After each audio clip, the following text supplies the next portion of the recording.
नमस्कार. माझं नाव उर्मिला प्रभाकर भुतकर. माझा जन्म 1 डिसेंबर 1940 रोजी गीता जयंती दिवशी झाला. माझं शिक्षण 11वी झालंय आणि 11वी झाल्यानंतर मला बांधकाम विभागात नोकरी मिळाली.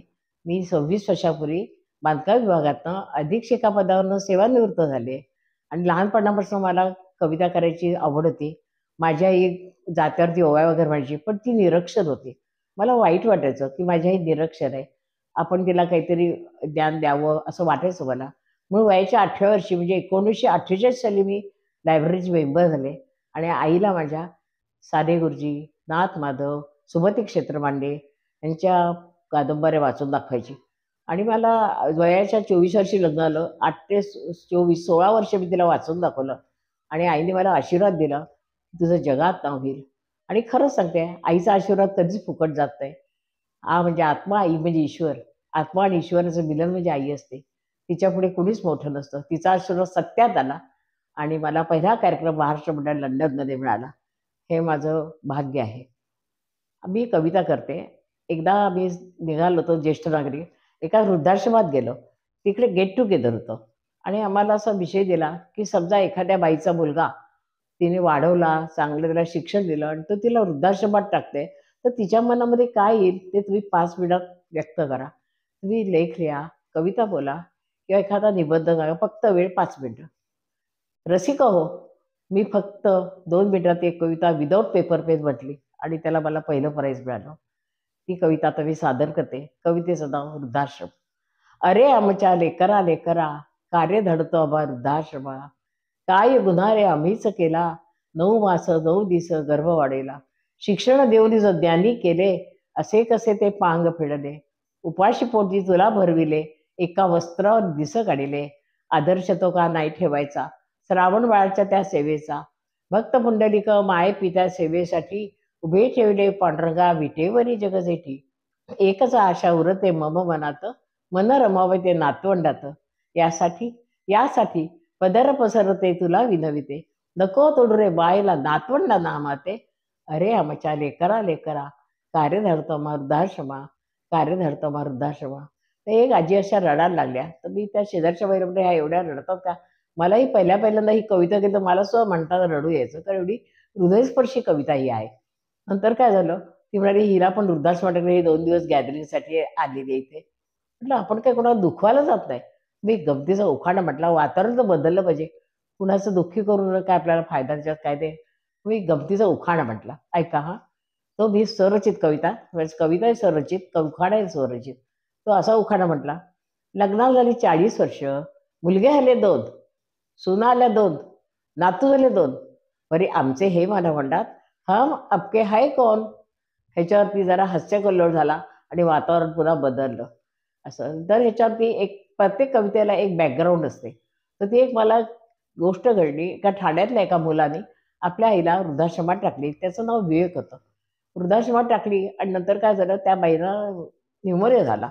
संचारिका बाईने फोन केला, तुमच्या आईला तुमच्या आईला हे झालंय न्यूमोनिया, भेटून जा. गेला नाही. पुन्हा 15 दिवसांनी डबल न्यूमोनियाला या भेटून जा, गेला नाही. पुन्हा त्या जास्त आजारी झाल्या. मग त्यांनी ह्याच्यात ॲडमिट केलं हॉस्पिटलला.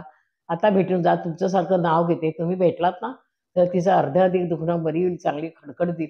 72 वय म्हणजे काय तसं जास्त नाही. तरी गेला नाही. नंतर त्याला त्या वारल्यानंतर फोन केला, तुमच्या आईचं निधन झालंय आणि त्या म्हणत, माझा एकच मुलगा आहे. तर तुम्ही इथे या आणि आम्ही म्युन्सिपालिटीचा पास काढलाय. तुम्ही इथे अंत्यविधी करा, नाहीतर मग बॉडी ठाण्यात न्या. त्याने काय सांगितलं, तुमच्या वृद्धाश्रमात केरोसिन आहे, आगपेटी जाळून टाका. मिळून आता काय करणार आहे? थोडीच ती जिवंत होणार आहे. काही नाही. आणि निर्दयपणे त्याने असं उत्तर दिलं. मग शेवटी त्याने अंत्यविधी केला वृद्धाश्रमाने. आणि 25 दिवसांनी त्यांनी फोन केला, की माझ्या आईला मी तुमच्या वृद्धाश्रमामध्ये ज्यात 7 ग्रॅमची सोन्याची अंगठी होती, ती मी घ्यायला येतो. म्हणजे असं वाटतं म्हणायला, "अरे माणसा, माणसा तू कधी होशील माणूस, अरे माणसा, माणसा तू कधी होशील माणूस." रसिक हो, माझ्या कविता ह्या नेहमीच समाज प्रबोधनात्मक आणि आत्ताच्या ज्वलन प्रश्नावर असतात. आत्ताचा ज्वलन प्रश्न म्हणजे, आम्ही मध्ये वधूवर मेळावा घेतला. 100 मुली आणि 200 मुलगे. कळलं का कसं काय ते? स्त्री भ्रूण हत्या केली. मुलगी नको म्हणून गर्भातच मारल्या. आता मुलांना मुली मिळत नाहीत लग्नाला. अतिशय वाईट परिस्थिती झालेली ह्या बाबतीमध्ये. ह्या विषयावरती मी कविता केली. स्त्री भ्रूण हत्या ती आता मी सादर करते. या जगात माझ्या आगमनाची लागली चाहूल, व वर्ष झाला पृथ्वीवर पडणार माझे पाऊल. माझ्या आईच्या मनात शंकेची पाल चुकचुकली, काय सवेर गर्भात मुलगा का मुलगी? वंशाला दिवा मनस्वी सर्वांना हवता मुलगा, कसे करावे काय करावे आईला काही सुचेना. गर्भलिंग चिकित्सेला शास्त्राची बंदी, माझ्या आशा पालवल्या, वाटले मिळेल मला जन्माची संधी. अखेर माझा कैलास मामा होता स्त्री रोग तज्ज्ञ डॉक्टर, त्यांनी केली गर्भचिकित्सा चोरून गुपचूप सत्वर. निष्पन्न आले मिळते मुलगी, अरे रे रे, आता जन्मापूर्वीच होणार माझी मृत्यूची सलगी. हा कसला ग माझा कैलास मामा, मज वाटे हा तर माझा कंस मामा. मी आई मुलगी हा माझा काय गुन्हा, आई तू देशील ना ग मला तुझा अमृतपाना. माझे मन आकरत आले, आई नको मला मारू, मला येऊ दे जन्माला, तुझ्या खुशीत घे लेकरू. आई मुलींना मोफत शिक्षण देते सरकार, मी तुझे सर्व काम करूनच शिकणार. रात्रीचा दिवस करून मी अभ्यास करेन आणि शिष्यवृत्ती म्हणून मी नक्की शिकेन. मी होईन प्रतिजेलर किरण बेदी, जेलमधल्या गुन्हेगारांना सुधारण्याची संधी. भारतीय महिला मुलीने अबला, त्यातच साऱ्या सबला सबला. स्मरा स्मरा त्या अंतरा विरागना कल्पना चावला. आदर्शवादी त्या अनुताई वाघ, उत्कर्ष आदिवासी महिला बाल संगोपनाची आस. प्रतिभाताई भारताच्या पहिल्या राष्ट्रपती, सरपंच ते राष्ट्रपती हीच त्यांची यशकीर्ती. उत्कर्ष मेधा पाटकर नर्मदा बचाव आंदोलन, मेगेसिस पुरस्कार, विस्थापितांचे पुनर्वसन. शेकडो अनाथांची माय करी सांभाळ, तिला म्हणावे ती तर सिंधुताई सपकाळ. राजमाता जिजाबाई भाग्यवती, छत्रपती शिवाजी महाराजांची जन्मदात्री. भारताच्या पहिल्या foreign return doctor Anandibai Joshi, त्या काळात सुद्धा नव्हती स्त्री अशी तशी. अहिल्यादेवी होळकर, देशासाठी जीवन खडतर. भारतरत्न पंतप्रधान इंदिरा गांधी, भारताचे नेतृत्व, बांगलादेशाची निर्माती. क्रांती शलाका अरुणा सफली, स्वातंत्र्यासाठी अवरोत्र झगडली. शिक्षणाचा वसा देणारी सावित्रीबाई फुले, आम्ही महिला शिकलो त्या तिच्याचमुळे. गरिबांची सेवा ही ईश्वर सेवा असे म्हणती मदर टेरेसा. पाठीला मुलाला बांधून लढली शूर वीरांगना झाशीची राणी. सतत नारा होता, मेरी झाशी नहीं दूंगी, मेरी झाशी नहीं दूंगी. स्वरस्वरांनी भारतरत्न लता मंगेशकर, देशोदेशी कीर्ती निरंतर. मेरे वतने गीत गायले, नेहरूंचे लोचन पाणावले. दिदीसाठी सूर्य जन्मले, संगीताने जगजिंग केले. माधुरी दीक्षित, ऐश्वर्या राय, अभिनय डान्स कमीच ते काय. आई तू स्त्री असून माझा का करणार त्याग. या साऱ्या जागतिक कीर्तीच्या महिलांचा आदर्श म्हणून तरी सकारात्मक वाग. बोलू शकत नाही मै गर्भात कसा मागू न्याय. वास्तवात माता आणि कन्या जण दूध आणि साय. म्हणून म्हणते आई तू आता मला मारणार, म्हणजे सर्व कीर्तिवंत महिलांचा अपमान करणार. आई आणि तुला सत्य सांगू कटू, अशा हत्येने मुलींची संख्या आली घटू. उद्या सर्वच मुलगे जन्माला आले, मुली विना त्यांचे विवाह ते कसले. मुला मुलीत राहावं समतोल, हीच पुरापार अनमोल. आई म्हणूनच मी तुला विनविते, एकदा ते जीवदान म्हण मुली तुला मी जगविते. आई ग आई ग आई ग, मला जन्मू दे जन्मू दे जन्मू दे. हे सुंदर विश्व मला डोळे भरून पाहू दे पाहू दे पाहू दे. या कवितेला मला ठाणे महानगरपालिकेचं पहिलं पारितोषिक मिळालं आणि हा मला आनंद वाटला. आणि विशेष म्हणजे ही यशवंतराव प्रतिष्ठानमध्ये मंत्रालयासमोर मी सादर केली. त्यावेळच्या आरोग्यमंत्री विमल मुंद्रा आणि वकील वर्षाबाई देशपांडे आल्या होत्या. त्यांनी मला स्पेशल कॉम्प्लिमेंट दिले आणि ह्याची कॉपी पण घेतली माझ्याकडनं मागून. खरोखर हा माझा फार भाग्याचा दिवस होता. आणि रसिको आपले पण अशाच मला आशा आहेत आमच्याबद्दल. आणि ही कविता खूप जगजाहीर झालेली आहे. रसिको, ज्येष्ठ नागरिकांनी कसं काय वागावं ह्याच्याबद्दल संदेश ही कविता मी आता सादर करणार आहे. हे बघा, मी पाटावरंडा वापरला माझ्या संसारात तारुण्यात. मग काय माझ्या सुनेने पाटावरंडा वापरा असं नाही, तिने मिक्सर वापरू दे ना. मी साडी नेसले म्हणून काय तिने साडी नेसावी का असं नाही, तिला ड्रेस घालू दे, काही हरकत नाही. आता ज्येष्ठांनी कसं ॲडजस्ट करावं, ज्येष्ठांनी कसं काय वागावं ह्याच्याबद्दल मी कविता. ह्या कवितेला प्राईज मिळालेलं आहे. आणि ह्या कवितेसाठी मला ज्येष्ठ नागरिक संघात निमंत्रित केलं जातं. ऐका. ज्येष्ठ नागरिका, हा तुझा सन्मान, उंच ठेव तू आपली मान. नको सतत टीव्ही ताट कॉट, मागे लागेल तो पॉट. शुद्ध हवेत ते मॉर्निंग वॉक, 20-25 दररोज चाल. नियमित कर तू योगासन, प्राणायामने सत्य जीवन. नातवंडार कर तू माया, त्यांना तिथे गोडगोड पापा. नको देऊ त्यांना चॉकलेट कॅडबरी, मनुका खारीक ती फारच बरी. सुनबाई कधी करेल पाव भाजी पाणीपुरी, चविष्ट म्हणू का? नको करू जेवणासाठी कुरवडी. घरदार ब्लॉक सोने नाणे शेतीवाडी, नको करू मुलांच्या नावे जिवंतपणे. त्याचा विनियोग होतो इच्छापत्राने. काही हवे असेल ते माग गोड शब्दाने, नको शब्दाला शब्दावडू भांडणे सोडून. जाशील कुठे बाहेर इतरत्र, सोबत एक ओळखपत्र. नियमित करतो तब्येतीची तपासणी, काटकसर नको ती जीवनी. असेल तुझं दुःख मानसिक त्रास, ज्येष्ठ नागरिक संघ तुझ्यासाठी खास. ज्येष्ठ नागरिका असाच वाग तू आजन्म, मग सुखी तुझे भावी जीवन. मग सुखी तुझे भावी जीवन, मग सुखी होईल तुझे भावी जीवन. ह्या कवितेला ठाणा कॉर्पोरेशनचं मला पहिलं प्राईज मिळालं होतं. आणि ज्येष्ठांकडनं, ज्येष्ठ नागरिक संघाकडनं, ज्येष्ठांकडनं मला या कवितेसाठी खूप मागणी येते. आणि कविता खूप प्रचलित झालेली आहे आणि ती आपल्याला आता मी सादर केलेली आहे. भारतरत्न लता मंगेशकर यांच्यावरती जी कविता आहे ती सादर करणार आहे. सुधाकर नाईक मुख्यमंत्री असताना त्यांचा 75वा वाढदिवस शिवाजी पार्कला सादर केला. त्यावेळा मी ही कविता लता दिदीनं दिली होती. नंतर त्यांनी त्याच्यावर पत्र वगैरे पाठवलं मला. ती आधी कविता सादर करते आणि ती गव्हर्नमेंटचं लोकराज्य मासिक नेतं त्याच्यावरती 101 पानावर छापून आलेली आहे. ती कविता अशी आहे. दीनानाथ कन्ये स्वररते, मी वंदन तुझं करीते. पुण्य आहे प्रा बाबांची, कृपादृष्टी मंगेशाची, सद्भावना या रसिकांची, मायेची सावली माईंची. वय अवघे दशोत्तरी दोन, छत्रपित्याचे गेले सोडून, बाबाहून भावंडांची धुरा वाहिली पोषणाची. मेरे वतने गीत गायले, नेहरूचे लोचन पाणावले. दिदीसाठी सूर जन्मले, दिदीसाठी सूर जन्मले, संगीताने जग जिंकेले. गांधाराची सारी संपदा, स्वरलतेच्या कंठी असता. लक्ष्मी सरस्वती वय देवता, पाठीस असती सदा सर्वदा. गीते गायली विविध भाषा, गीते गायली षोडश देशा. रत्न लाभले भारत देशा, जगात झाले अक्षय कीर्ती. रसिकांच्या हृदयातील मूर्ती, ओवाळीते मी पंचारती.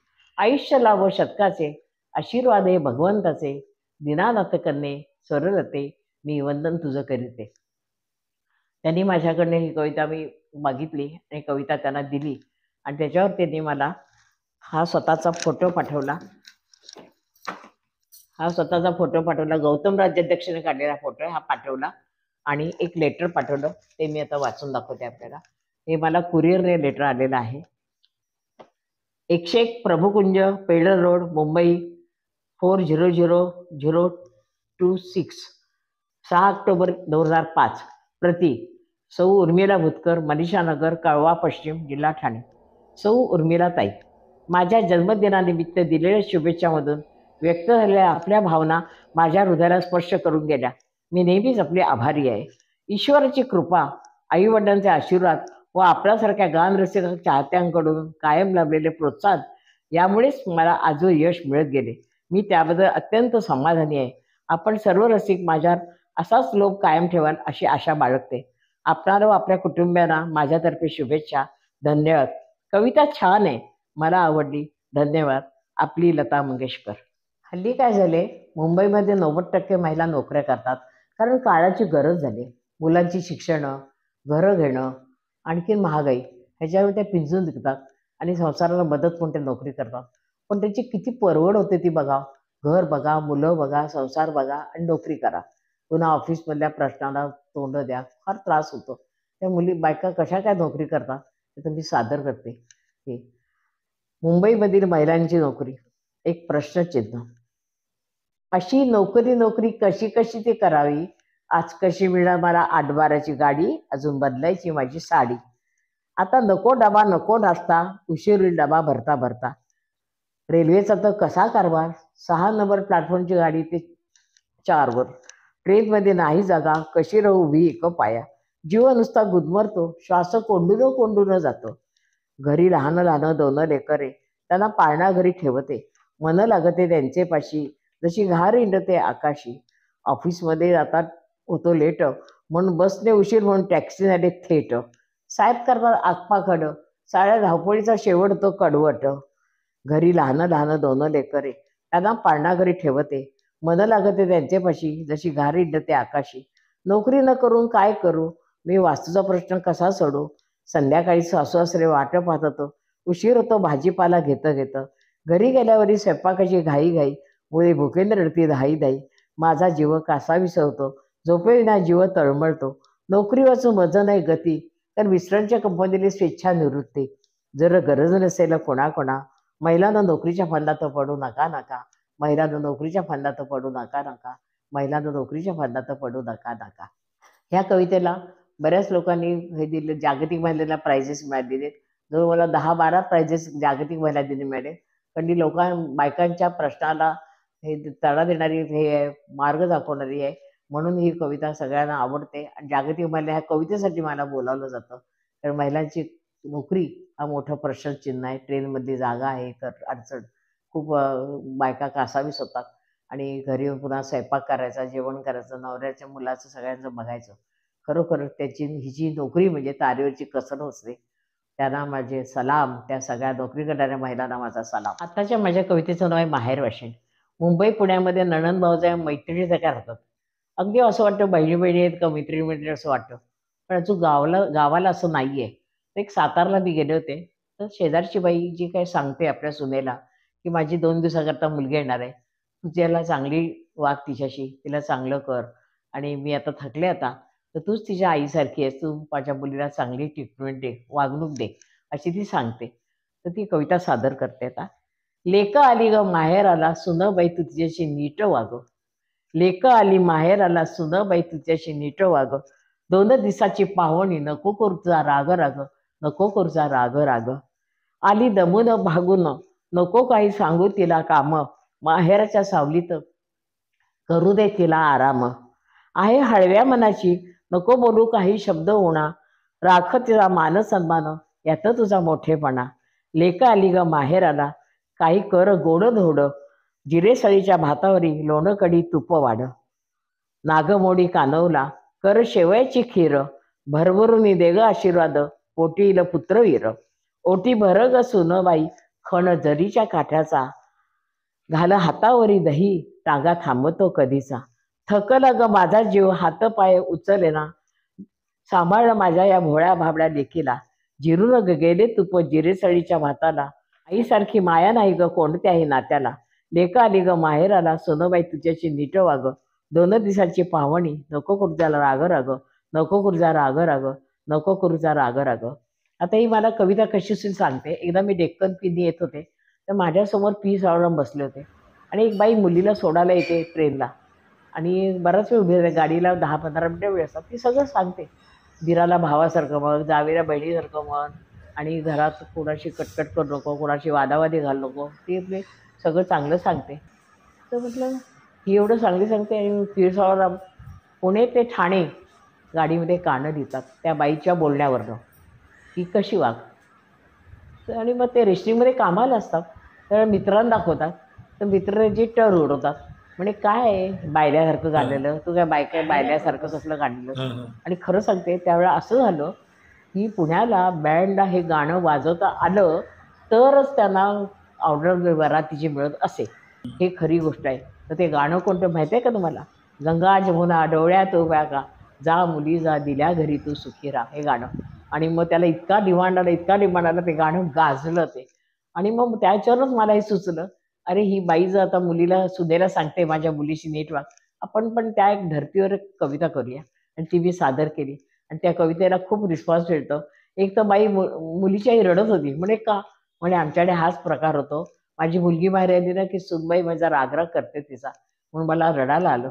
खरंच ही माझ्या कवितेची पावती आहे मला, कळलं का? तर ही कविता अशी सादर केली आणि मायलेकीचं नणंद भावजेचं नातं ह्याच्यात तुम्हाला दिसू आता. हल्ली काय झाले, काही मुलं अशी असतात की एकतर्फी प्रेम करतात. आपल्याला ती मुलगी नाही मिळाली तर ऍसिड फेकतात, त्यांना हे करतात. काय तुम्हाला अधिकार आहे एखाद्या मुलीला असं करायचं?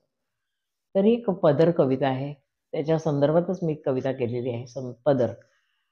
आणि एखाद्या मुलीला बघायला मुलाकडले लोक आले, तर आपण जर म्हटलं अहो साडीमध्ये मुलगी छान दिसते, तिला साडी नाही नाही तिला जमत नाही, तिला जमणार नाही तिला. आणि आईच सांगते ड्रेस घालू दे म्हणून. पण साडीमध्ये मुलगी चांगली दिसते, छान दिसते. आता आम्ही सातारला वगैरे डोक्यांना पदर वगैरे बागा घेतात. तर ते पदरचं किती महत्त्व आहे हे मी आता कवितेत सादर करते.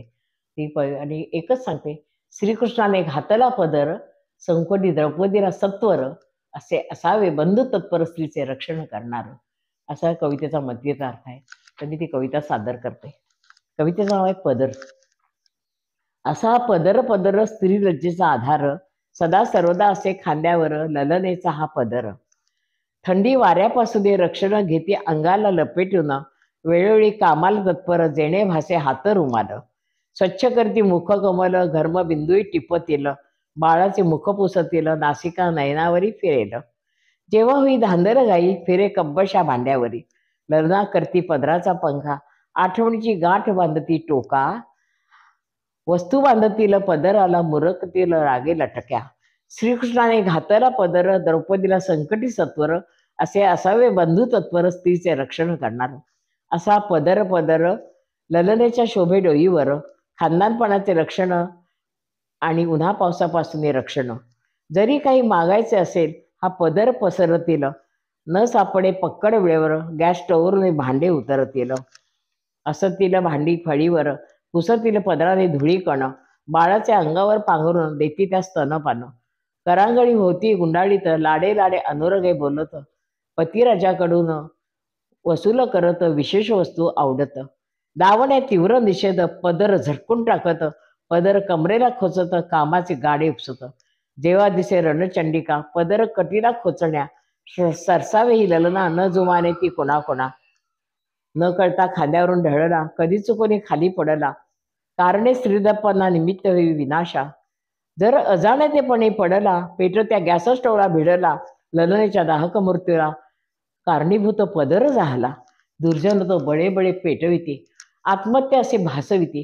हे सारे हुंड्यासाठी, मोडून काढू आपण ही अनिती, मोडून काढू आपण ही अनिती, मोडून काढू आपण ही अनिती. या कवितेला सुद्धा जागतिक महिला दिनी महिलांच्या ह्याच्याकडनं खूप रिस्पॉन्स मिळाला आणि त्याला प्राइजेस 4 प्राइजेस मला मिळाले पदर कवितेला, आणि लोकांपर्यंत पोचली ती. कारण ही माझ्या असतात त्या वास्तवावरती कविता असतात. हे एक वास्तव आहे आणि वास्तवावरती ही कविता आहे आणि ती अशी सादर केली गेली. ठाणे महानगरपालिकेतर्फे ज्येष्ठ पार्श्वगायिका श्रीमती आशा भोसले यांचा षष्ठीपूर्ती निमित्ताने गडकरी रंगायतन येथे सत्कार करण्यात आला. त्यावेळेला त्याला मानपत्र देण्यात आले. महापौर अनंत तरे आशा भोसले यांना चांदीचे मानपत्र देत असताना फोटो आहे काढलेला आहे. त्यांच्या समेत आमदार प्रमोद नवलकर, महापालिका आयुक्त अरविंद रेड्डी दिसत होते. त्यावेळेला ठाण्यातल्या लीलाताई शेलारनी मी लिहिलेलं गाणं सर्वप्रभे मी वंदन तुझं करीते असं गीत लीलाताई शेलार यांनी सादर केलं. कार्यक्रमाच्या प्रारंभी हे गीत सादर केलं. ह्याच्यानंतर त्यांनी मला लगेच स्वतःचा एक पत्र पाठवलं त्या कार्यक्रमाबद्दल. ते मी इथं वाचून दाखवते. आशा भोसले, 102 प्रभुकुंज, पेडर रोड, मुंबई 400026, 26/10/94. प्रिय सौ उर्मिला भुतकर, सप्रेम नमस्कार, विनंती विशेष. आपल्या शुभेच्छा पावल्या, धन्यवाद. आपल्यासारखे शुभचिंतक आणि रसिक श्रोते यामुळेच संगीताची वाटचाल माझ्याने होऊ शकली याची मला पूर्ण जाणीव आहे. माझ्या सगळ्यातले न्यून हे माझे व चांगले माझ्या वडिलांचे व गुरुचरांचे आहे हे मला ज्ञात आहे. कार्यबाहुल्यामुळे उत्तर पाठवायचा थोडासा उशीर झाला, त्याबद्दल क्षमस्व. आपल्या सदिच्छेबद्दल पुन्हा एकदा धन्यवाद. आपली आशा भोसले. आणि हा फोटो त्यांनी मला पाठवला. रसिको, मी आता प्रेमगीत सादर करते. एका मुलाचा आणि मुलीचा साखरपुडा झाला आणि तो फॉरेनला गेला. पण तिला हुरहुर होती, फॉरेनला गेलाय, पुढे का होईल, लग्न होईल का नाही, कसं होईल, का होईल. तर ती पत्र लिहिते कवितेत. म्हणजे मी कल्पना करून ती कविता केलेली आहे. ती काय म्हणेल ह्याच्यामध्ये ती सादर करते आता. प्रेयसीने प्रियकराला लिहिलेलं गीत. हे प्रेम माझे अर्पिते, विश्वासाचे ते अतूट नाते. एकांती आठवण होते, मन माझे बहरून येते.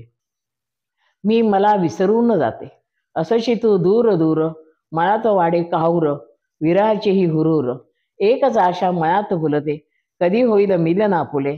श्वासागणिक मी नाव जपते, श्वासागणिक मी नाव जपते, नाव जपते. प्रेम माझे अर्पिते, विश्वासाचे अतूट नाते, विश्वासाचे अतूट नाते. हा तिने विश्वास दाखवलेली कविता आहे. आता तो तिला काय उत्तर पाठवतो ते ऐका. प्रियकराने प्रेसिलेले गीत. मन रमेना या परदेशा, तुला पाहावे हीच मनीषा. मूर्त तुझी समोर येते, आठवडीला जाग येते, मम जीवन वृक्ष होते. बोल के तुझे कमल नयन, सुडवल बांधा जडले मन. विरही मी युगा परीक्षण, सौंदर्याची तू सम्राज्ञी, मम हृदयाची तू राणी. सुप्त प्रेम हो यशदाई, मन रमेना या परदेशा, तुला पाहावे हीच मनीषा, तुला पाहावे हीच मनीषा, तुला पाहावे हीच मनीषा. मी आता पर्यावरणा संबंधात एक गाणं सादर करते. झाड पत्री वगैरे सगळं, फुलं पानं वगैरे. 21-21 दुर्वांची जोडी गणपतीला आवडी. आंब्याचा डहाळा शुभ कार्य सोहळा. कडुलिंबाचा पाला पाडव्याने गोड केला. केळीचं पान त्याला महाप्रसादाचा मान. विड्याचं पान तिची दरबारी शान. बेलाचं पान त्याला शिवाचं ध्यान. तुळशीचं पान त्याला विष्णुपदी स्थान. रुईचं पान त्याला मारुतीच्या गळ्यात मान. आपट्याचं पान त्याला दसऱ्याला सोन्याचा मान. 16 पत्रींची जोडी हरताळकेला आवडी. आवळ्याच्या झाडाखाली आवडी भोजन. वडाच्या झाडाखाली सावित्री सत्यवान. प्रभाकरांच्या जीव संसारात मला सौभाग्याचा मान, मला सौभाग्याचा मान, मला सौभाग्याचा मान. आता एक आध्यात्मिक गाणं म्हणते. चंदनाचा चौरंग, केळीचं मखर, चांदीचा कलश, रुपयाचं तामन, सुवर्णाचा बाळकृष्ण, सहस्र तुळशी, सहस्र विष्णुनाम, तीर्थ आणि प्रसाद, ऐसा शोभे सत्यनारायण. प्रभाकरांचं नाव घेते. संक्रांतीचा दिवस, संक्रांतीचा दिन, संक्रांतीचा दिन. आता विनोदी कविता उघाड आणते.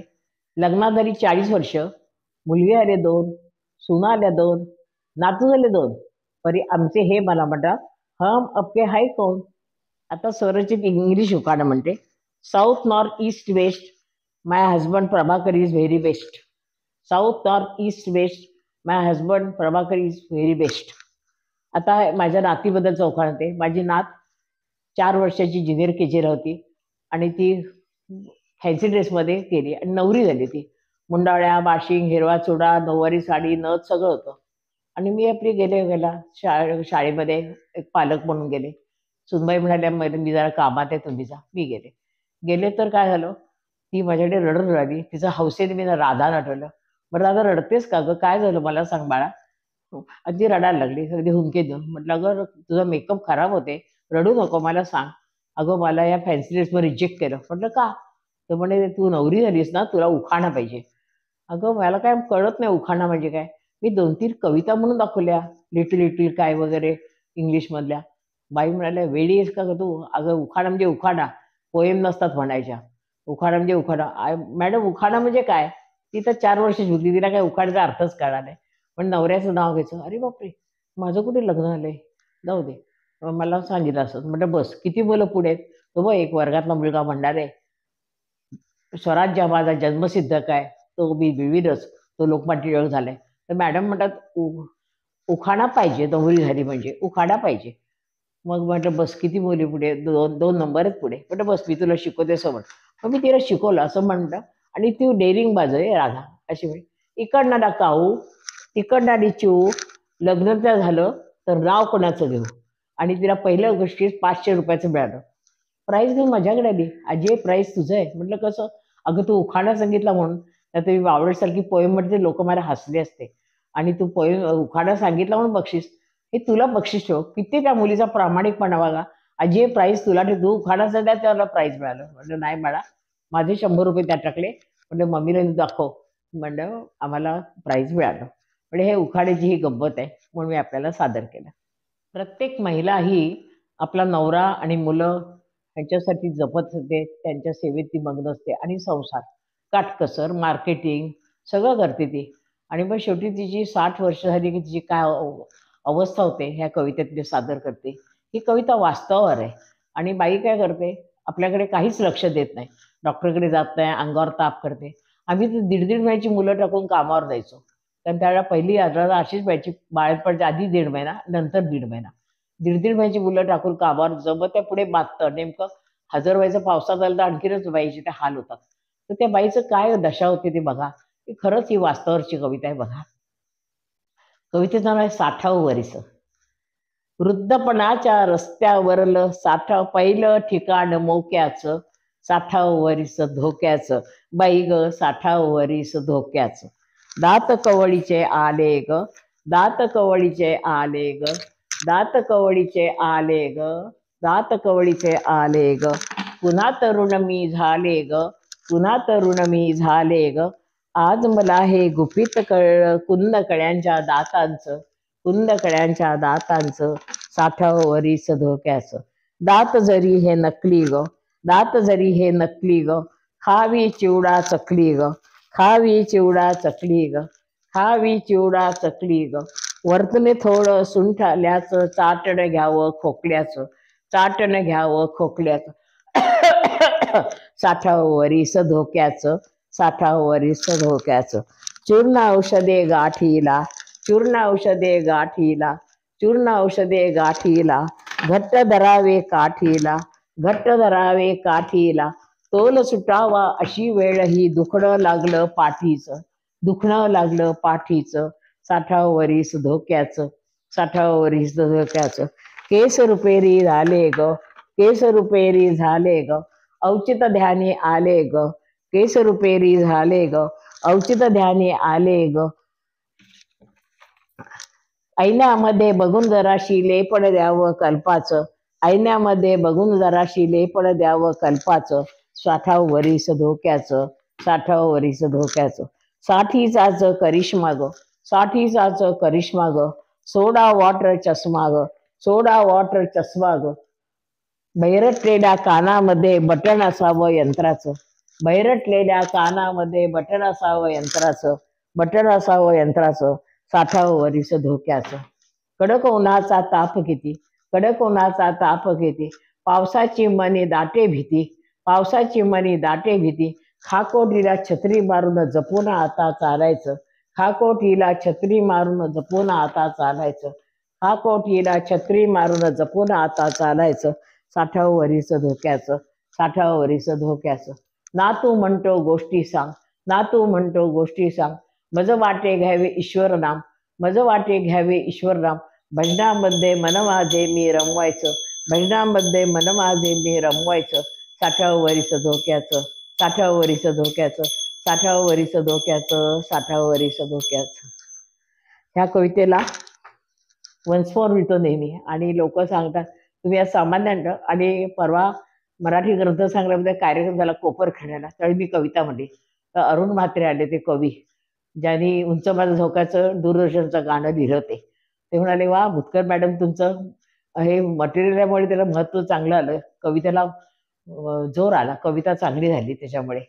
म्हटलं मग एखाद्या मुलीने आपल्या प्रियकरा बोललं तर त्या ठोब्याला आणायला लागेल म्हटलं. म्हणाले तसंच आहे, ह्या वस्तू इतक्या चांगल्या आणल्या तुम्ही की त्याच्यामुळे लोकांच्या मनामध्ये भिंबली कविता तुमची. आणि खरंच पंचमोर वेळाने मी याला पुन्हा ती कविता म्हणायला लावली. असं या कवितेचं फलित आहे. माझं माध्यमिक शिक्षण अलिबागला आलं. 8वी ते 11वी माझ्या वर्गात एक सुमन आपटे यांची मैत्रीण होती. तिचे वडील अलिबागला डिस्ट्रिक्ट जज होते. त्यांची हायकोर्टामध्ये बदली आली, मुंबईला गेले ते. आणि माझ्या मैत्रिणीचं पण लग्न झालं आणि ती सांगलीला गेली. आणि मी माझी ठाण्यात मी आले आणि माझं मंत्रालयासमोर ॲडमिनिस्ट्रेटिव्ह बिल्डिंगमध्ये ऑफिस होतं. मग त्या मैत्रिणीची आई मला बोलायची, यशोधनमध्ये राहायच्या, दिनशा वाच्छा रोडला यशोधनमध्ये राहायचे. मला म्हणे येत जा, मला सुमनच्या आठवडे येत जा, लंचमध्ये येत जा म्हणाले. मग बरं. नंतर माझंही मॅरेज झालं, 5-6 साली प्रेग्नंट राहिले. म्हणाले मला तुझं डोहाळे जेवण करायचं आहे, तू ये एक दिवशी, तुला सवडीप्रमाणे ये आणि रजेवर जायच्या आत ये मात्र.